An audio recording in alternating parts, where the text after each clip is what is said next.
Hey everybody, this is Scotty with Sketchy's Garage. Today we're working on the budget beater Chevelle. We're making some pretty good headway. Pops got all the brakes lined out.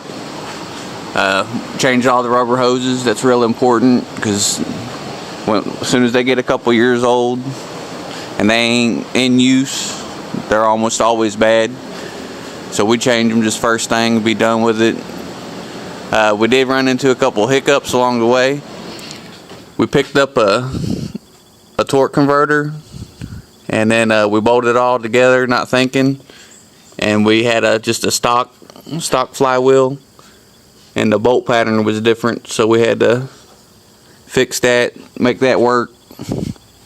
But other than that, it's going pretty good for us. We're hoping to get it running today, and we'll bring that to you. We got some rear tires, found some slicks. So she's definitely moving right along. The reason why we went ahead and put it together like this, I see a lot of videos of people saying they put a car together for $1,000 bucks or $1,500 or you know the videos that I'm talking about. I just wanted to put a realistic number vehicle out there. So if, say, you save up some money, it's something you could do and not have to wait for those once every 10-year type deals, you know. Yeah, you could get a big block for $100 bucks, but you can't do that every single weekend. That's just one of those deals that you find someone in a pinch and you might be able to get it. I wanted to do a video to where, say you got $5,000 in your pocket this weekend and you want to go buy all the parts and build something. It's realistically done. It's not one of those, well, I got this for free and I got this for that, or you guys know what I'm trying to say. We're going to get it together as a baseline, and then we're going to start with our $6,900 budget. The way that's going to work, say the transmission, we got $200 in it. When we go to replace the transmission, whatever, say we buy a transmission for $700, we'll take the $200 off of the transmission that's in it now, and then just the $700 will be applied to it. So that way we ain't paying double for parts, but you'll be able to see the bang for your buck on the transmission change. Alright, we're going to get to work on this, and we'll catch up with y'all later. Okay everybody, we're back. It's about the middle of the day. We're just doing a quick little check-in. We're moving right along pretty good. We got a lot of the little stuff taken care of. We freed up a whole bunch of horsepower. By our estimates, maybe 75 horsepower if you go by old wives' tales. We got the dry shaft in it, the U-joints changed. Got one of the oil pressure gauge hooked up. Got the wiring sorted out. Hopefully we're going to fire this baby up today. We just got to put the carburetor on it, then we're going to stick the front end on it and stick the radiator in it. And start her up, see what she sounds like, and maybe take her for a burnout. So you guys stay tuned. We'll catch up with y'all in a little bit. Alright everybody, we got this thing about ready to fire up. We decided to go ahead and start it up before we put the front end on, just in case we got any issues. One thing you want to do whenever messing with your projects, you bolt the carburetor on, always take and run it to full throttle and release it, just to make sure your butterflies don't hit the intake. A lot of times you can overlook that. You go jump on it and your throttle will hang on you. So always check out little stuff like that. Now's a good time to check, make sure you ain't got no gas lines that are pinched or too close to headers. Make sure your battery cable's not laying on your headers. Make sure that any wire that could be burned up is laying on exhaust. Just little knick-knack stuff like that. This thing's been sitting since 1987. We're going to try to fire it up for the first time. We're going to see what happens. Hopefully this motor's not junk.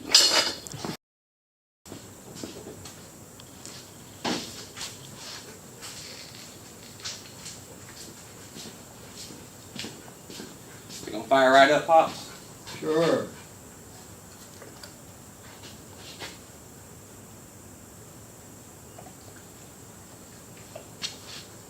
We hacked on this thing a little bit, but everything pretty much well works like it should. Let's give it a shot.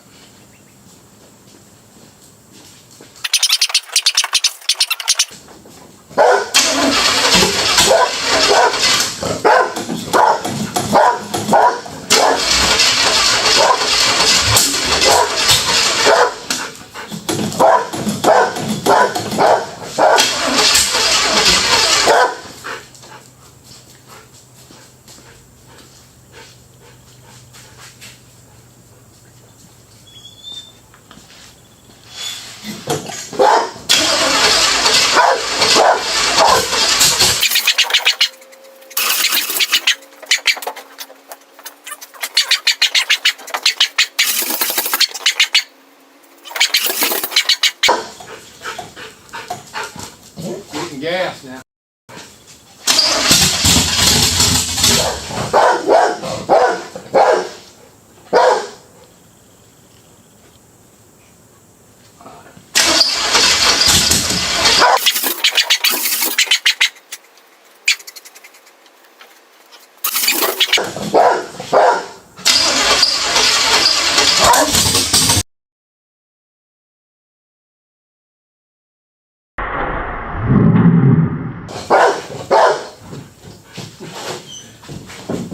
I know what it is.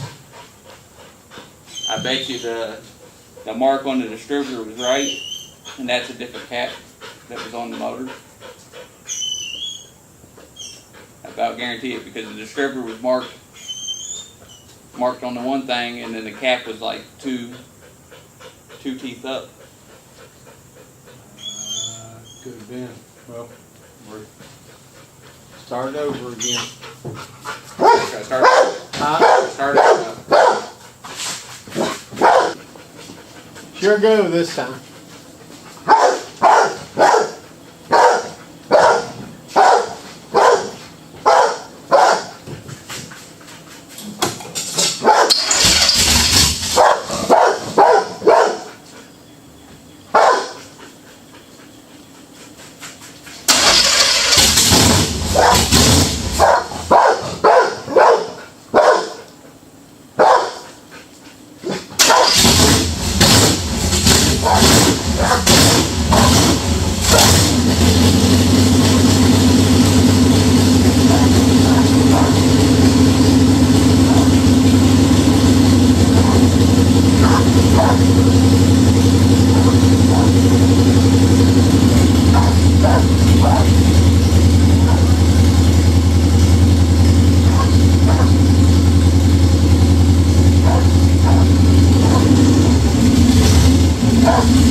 What? She don't turn off.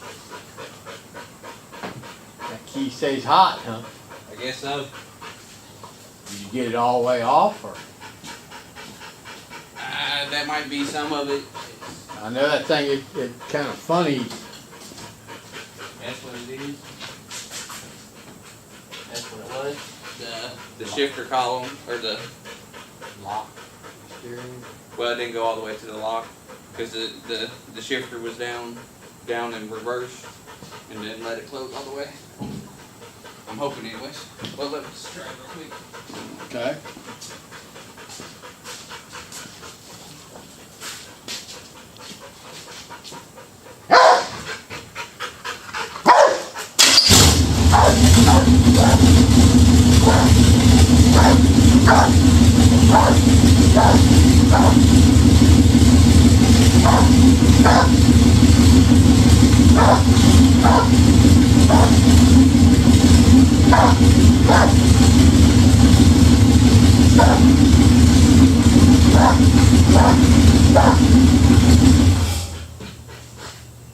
Think he just wants to go fast, Pops.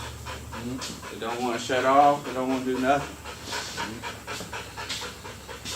Problem of using that old stuff. Yep. Well, guys, we're going to go ahead and put the front end back on this unit and hook up a water pump, fix a couple other little things, and we'll catch back up with y'all. Okay, everybody, we've been working on this car for about 4, 5, 6 days maybe. Basically count a Saturday, 3/4 of a Saturday, and then nights and weekends on Monday through today's Thursday. So it's been off the road since '87. It's fixing to pull out of the garage with its own power. And this thing's so reliable, I'd probably take it to the end of the driveway and back. But like I said, that's pretty cool. Been sitting 30 years. We've got 5 or 6 days in it. And it's back to running and driving. And we plan on taking it to the track in Hardinsburg Friday night and see what she'll do. I don't think she'll go 690s, but maybe she'll do something decent.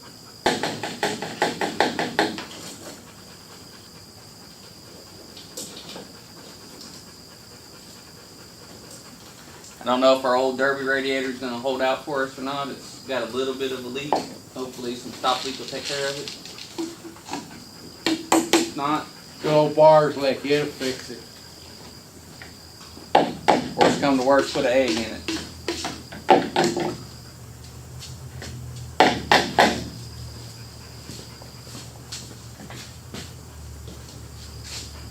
We got a cap for that radiator. No sir.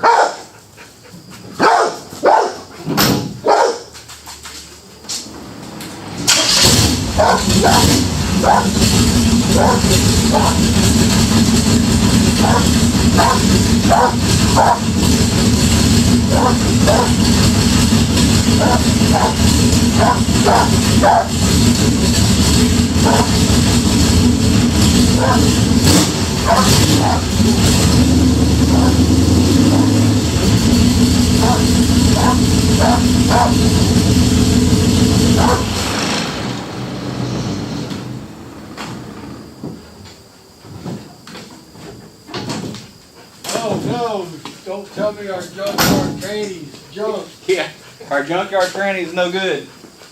Either that or we need to put tranny fluid in it.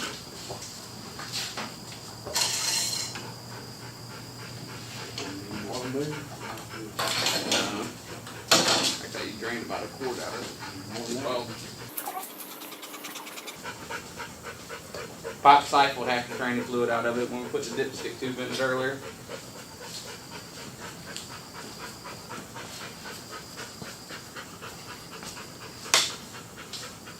Question is, can we get all this back in there without making a huge mess? I can't. I might have you do it then.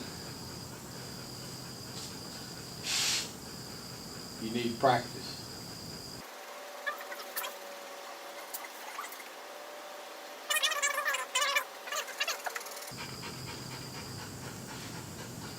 Now we'll see some smoke.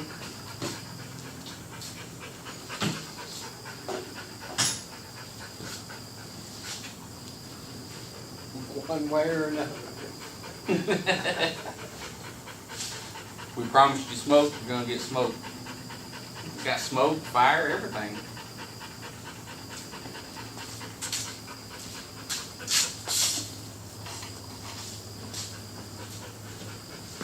Of course, you know, we know that the tranny's good, but we don't know that the converter's any good.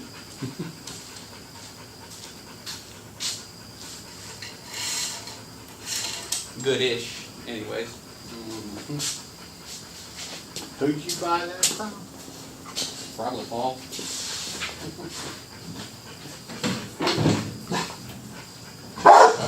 Try this again.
Well, our first little trip didn't go too well for us. We made it all of 20 foot, 25 foot, 30 foot. But hey, that's part of it. If you're going to mess with these old rides, and definitely try to do it on a budget, you're going to have wins and losses. We're going to get this thing back on the lift, take a look at it, and see what we can do about it. We'll catch y'all on the next one. Well, boys and girls, there's our trail of tears, I guess. We'll pull the transmission out, see what's going on. We had it up on the lift and had it running. It's definitely leaking in the front seal area.